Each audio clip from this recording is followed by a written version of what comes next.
Менин атам каза болгон. Ошонун ашын беребиз деп үйдөгүлөр акча чогултуп кыйналып жатышат. Кантип түшүндүрсөм, мен укпай жатышат. Элдин баары эле берип атпайбы, эл эмне дейт деп. Жок туугандар, бул эч кандай милдеттүү эмес. Жашоого карап туруп, мүмкүнчүлүккө карап туруп иш кыласыз. Динибиз жеңил. Эч кандай жок нерсени сиздин башыңызга милдеттүү кылып, сизди кыйнабайт туугандар. Ошон үчүн иншалла биз билейли, мейли өткөндөргө Кур'ан окусак деле болот.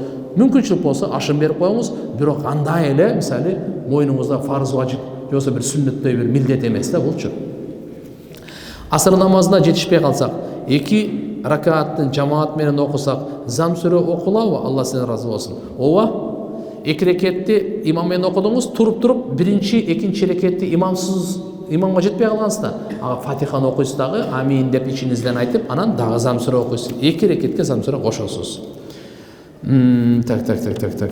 Эртең менен сохорда ооз бекиттим, 10 минут кеч. Эч нерсе болбойбу. Саат 4:54 экен, убактысы, бирок мен 5:05 бекиттим. Жок, намаз болбой калат туугандар. Орозо болбой калат. Мен этаж үйдө жашайм. Ванна менен туалет бир жерде. Дарат жана гусул алса болобу? Кээ бир үйлөрдө, дарат алган ванна да ошол жерде, туалети да ошол жерде. Экөө туалети башка бөлмөдө, ваннасы башка бөлмөдө эмес да. Ошондой эми кандай кылыш керек болуп калса, ошол унитаздын жанында бисмиллахын айтпаңыз, мындайраак жылып туруп бисмиллахын айтып дарат ала бересиз. Боло берет. Ошонун үстүндө туруп дарат бисмиллахын айтса болбойт. Түшүнүктүбү? Донорлукка кан тапшыруу адалбы? Донорлукка кан тапшырса болот. Бирок ушунча деңгээлде ал өзү алсырап ооруп калбай турган болсун да. Тапшырат десе бере берип башка бирөөнүн жанын сактайын деп өзү бияктан анан андай болбойт. Экинчиден акча алса болбойт. Адам өзүнүн бир нерселерин сатып өзүнөн, азыркы мисалы эркектик урукту сатып акча ала турган, канын сатып акча ала турган, бөйрөгүн сатып акча ала турган, ага биз эмеспиз. Бул Алланыкы. Сиз буга кожоюн эмессиз сиз сатканга. Эгерде кокса бүгүнкү күндө эми сөз акча берет да мисалычы, аны алып садака кыла берсин. Эмчектештер менен дагы тууганчылыкты куруш керекпи? Албетте, эмчектештер алар бир туугандар. Алар менен иншалла мүмкүн болушунча тууганчылыкты куруш керек.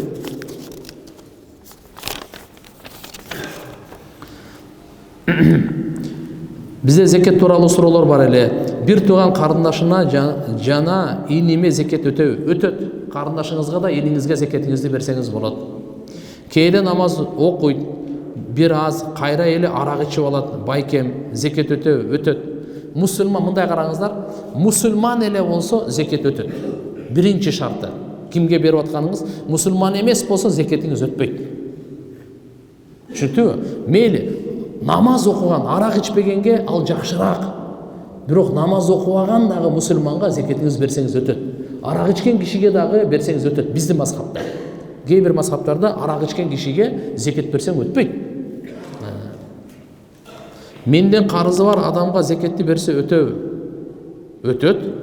Бирок кээ бирлер адамдар мындай дагы суроо бар да, менен карыз, ошону мен зекетке чагып койсом болобу дейт. Ал болбойт. Себеп сиз карыз берип атканда зекетти ниет кылган эмессиз. Ал эми зекет берүүдө ниет фарз. Ошон үчүн бунун жолу кандай болуп калат? Же сиз мындай кылыңыз, зекетти бериң дагы, карызды кайра бер деп алың.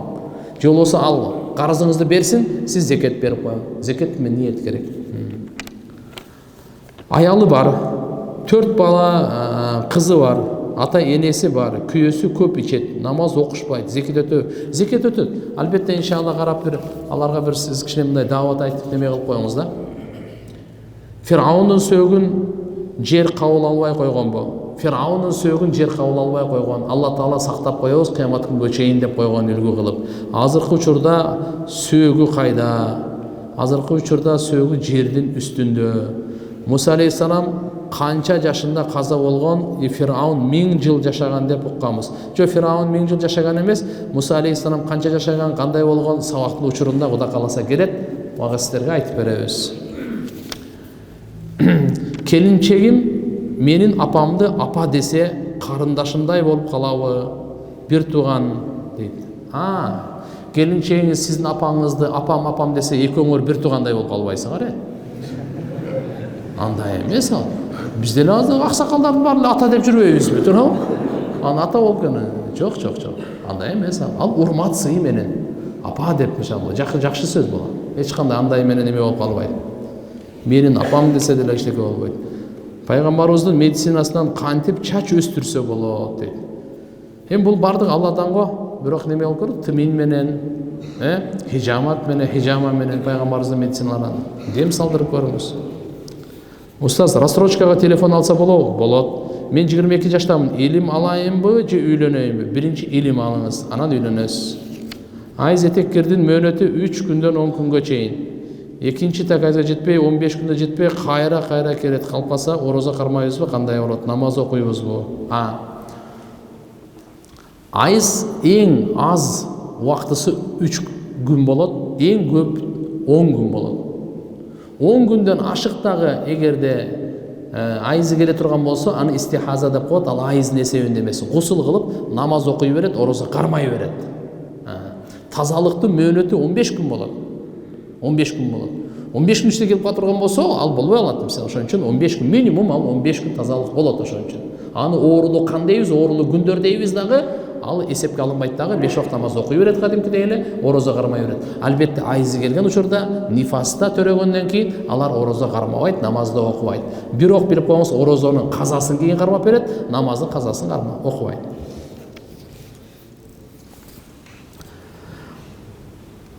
Орозодо нафтизин колдонсо болобу? Кээ бир жакын адамдар насвай тамекиге акча сурап калышат, берсе болобу, болбойбу? Насвай тамекиге акча сураганда бербеңиз акча. Так, нафтизин колдонсо болобу дейт. Нафтизин деп мурунгабы? Же мындайбы? Кандай болбосун мен силерге айтайын? Кулактан кандай дары кирбесин, мурундан кандай дары кирбесин, алкымдан кандай дары кирбесин, орозону бузат булар. Булар бузат. Көзгө неме кылса эчтеке эмес мисалы. Ошо калгандары бузат.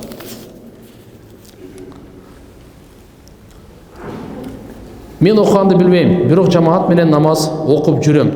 Сүрөлөрдү билбейм, бирок намаз кабыл болобу, эч нерсе билбейм. Туугандар мындай, Кудай кааласа иншалла ниетиңиз Алла Таалам кабыл кылсын, жараткан Алла Таалам жеңил кылсын. Бирок акыркы күндө үйрөнгөнгө аракет кылыңыздар. Азыр убакыт кичине тардыгына байланыштуу, мен башка жерге барып тарайбы окуйт элем. Ошого сиздерден иншалла суранам. Жараткан Алла Таалам иншалла баарыбызды ынтымактуу, бактылуу кылсын. Рамазан ай куттуу болуп, туткан орозоңуздар кабыл болсун, тарабилер кабыл болсун. Анан баягы суроолор аз-маз калды. Мен онлайндан жооп берем. Кудай кааласа, сиздер менен байланышта жарыя кылабыз. Кудай кааласа, сабактарда болуп турат. Амин. Субхана раббика раббил иzzati амма ясифун ва саламун алал мурсалин. Алхамдулиллахи раббил аламин. Бирахматика я архамар рахимин.